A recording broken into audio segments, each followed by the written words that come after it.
Bonjour. Alors, je tiens aujourd'hui à parler, si vous voulez, de jeu de questions-réponses dans Antigone. D'accord? Donc, je rappelle bien que c'est une œuvre écrite par Jean Anouilh au XXe siècle. D'accord? C'est une réécriture de la pièce de théâtre classique chez Sophocle, entre le 4e et le 5e siècle. Bien, donc je rappelle bien que c'est un jeu de questions-réponses, ça veut dire que je pose des questions, puis je donne une réponse brève, laconique, hein, de façon à faciliter un petit peu l'accès à la compréhension de cette tragédie aussi bien moderne chez Jean Anouilh que classique chez Sophocle. Bien, je rappelle bien que chez Sophocle, ça veut dire dans l'Antiquité grecque, il y avait bien sûr un trophée à la fin de l'année, et il y avait plusieurs dramaturges tels que Euripide, Saphilophane, Échille et Sophocle. Et celui qui était toujours le meilleur, c'était Euripide. Ce qui nous arrive ici de Sophocle, regardez, c'est très beau, d'accord? C'est bien sûr après l'incendie qui a ravagé la bibliothèque d'Alexandrie, d'accord, autrefois. Bien, donc je pose une question. Quel est le nom de l'œuvre? Donc le nom de l'œuvre chez Jean Anouilh, c'est Antigone. Aussi bien chez Sophocle, d'accord, c'est Antigone. Donc je dis Antigone, ça veut dire anti, ça veut dire contre, et gone, la loi, contre la loi. Je pose la question, pourquoi Antigone est contre la loi?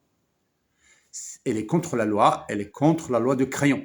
Pourquoi? Parce que Crayon, si vous voulez, a été un peu raciste. Il a préféré, il a donné des funérailles honorables à Étiocle et il les a interdites à Polynice. Pourquoi il a été raciste? Pourquoi il a fait cette discrimination, cette apartheid? D'accord? Parce que après la mort d'Édipe, les deux frères, Étiocle et Polynice, se sont entretués. Et, si vous voulez, par conséquent, ils sont morts tous les deux. Le roi Crayon est devenu roi de Thèbes.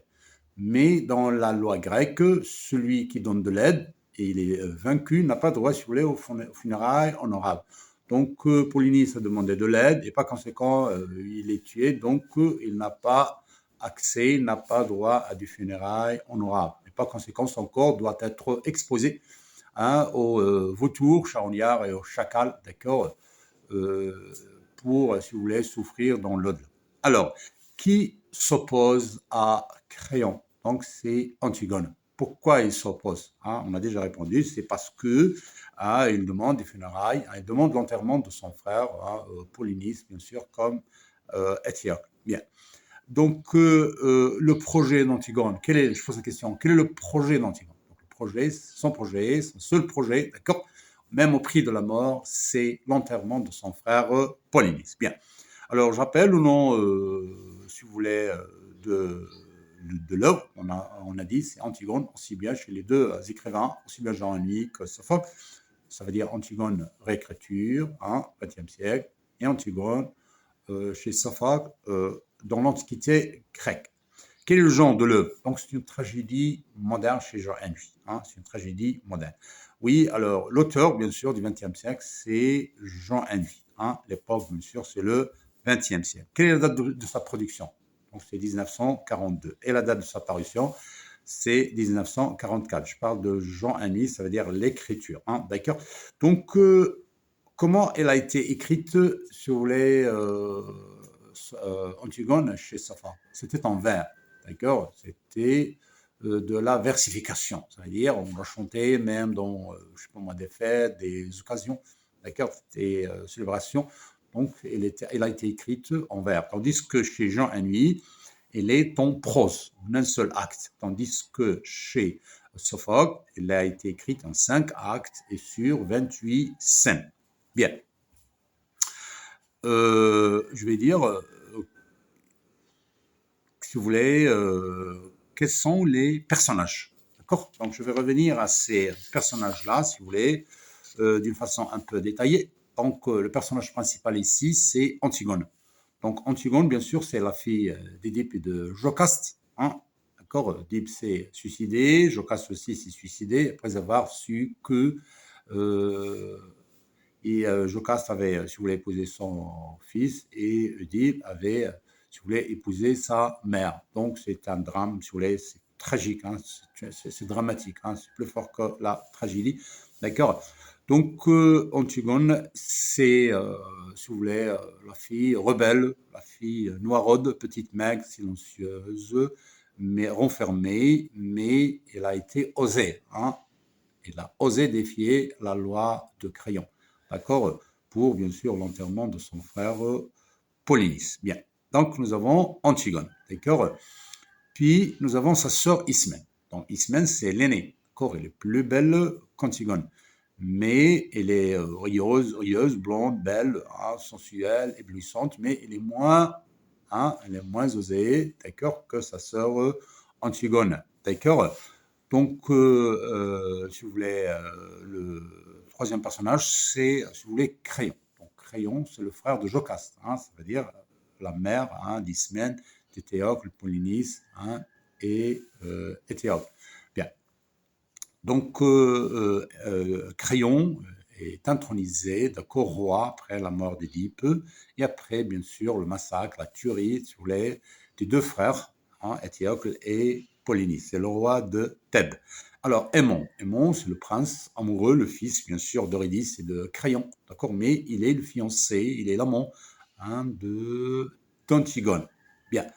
Le messager, c'est un garçon pâle, rêveur, solitaire, hein, c'est celui qui va annoncer bien sûr la mort d'Antigone. Les gardes, ce sont trois hommes, d'accord, mariés, mais un peu sans l'odeur, si vous voulez, imaginatif, sans l'odeur du vin, d'accord, sont innocents, satisfaits, si vous voulez, de la justice de Créon, mais ils sont, si vous voulez, dépourvus de toute intelligence. Pourquoi? Parce qu'ils exécutent, ils sont faits pour exécuter, hein, d'accord. Alors, Éthéocle et Polynice, ce sont bien sûr les fils, hein, d'Oedipe et de Jocaste, hein, ils se sont entretués, d'accord. Donc leur sort, ça a été la mort, hein, d'accord. Donc je pose encore des questions, si vous voulez. Où se passe la scène? Se passe bien sûr dans le palais de Thèbes, si vous voulez,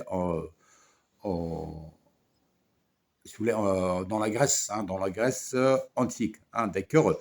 Donc, quelle est la tonalité ici si vous voulez, de l'œuvre? Donc, c'est tragique. Donc, c'est une tragédie. D'accord. Pourquoi? Parce que, bien sûr, il y a la mort d'Antigone, la mort d'Aimon, la mort d'Éthéocle Polynice, la mort d'Eurydice. Donc, c'est toute une tragédie. D'accord. Vraiment. Donc, encore une question, hein, si vous voulez, ceux qui savent. Qui sont les personnes qui savent? Donc, ceux qui savent, c'est Antigone et Créon. D'accord? Antigone sait qu'elle va mourir. Créon sait, bien sûr, que sa nièce, hein, allait mourir. Hein, d'accord? Il lui avait demandé de dire qu'elle est folle, d'accord? De montrer un peu de folie pour l'excuser. Mais lui, mais elle, si vous voulez, elle a été déterminée, c'est comme on dirait, elle a été faite pour la mort, pour mourir. Tandis que Créon, il avait peur pour son royaume, pour si vous voulez, sa place, si vous voulez, honorable, hein, d'accord, sa royauté, là, et par conséquent, Antigone, bien sûr, a été tuée, d'accord. Je voulais dire ici encore une question. Donc, qu'est-ce que je pourrais dire? Type de texte, d'accord? Donc on trouve ici, si vous voulez, donc c'est un texte argumentatif. Pourquoi? Parce qu'il y a toute une grande argumentation. Pourquoi Antigone, si vous voulez, veut mourir parce qu'elle veut enterrer son frère Polynice. Pourquoi, si vous voulez, Aimon s'est suicidé? Parce que sa fiancée s'est suicidée. Donc ici, c'est pourquoi Eurydice, si vous voulez, s'est suicidé, parce que son fils s'est suicidé, s'est donné la mort. Je rappelle bien la façon de mourir chez, si vous voulez, Antigone, et s'est étranglé, s'est suicidé avec les lacets de sa ceinture.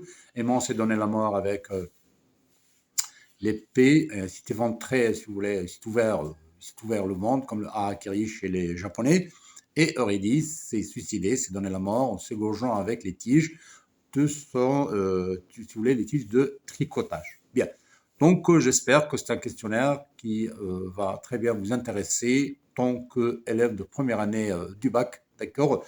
Donc, pour bien la compréhension de cette tragédie moderne chez Jean Anouilh et classique chez Sophocle. Merci.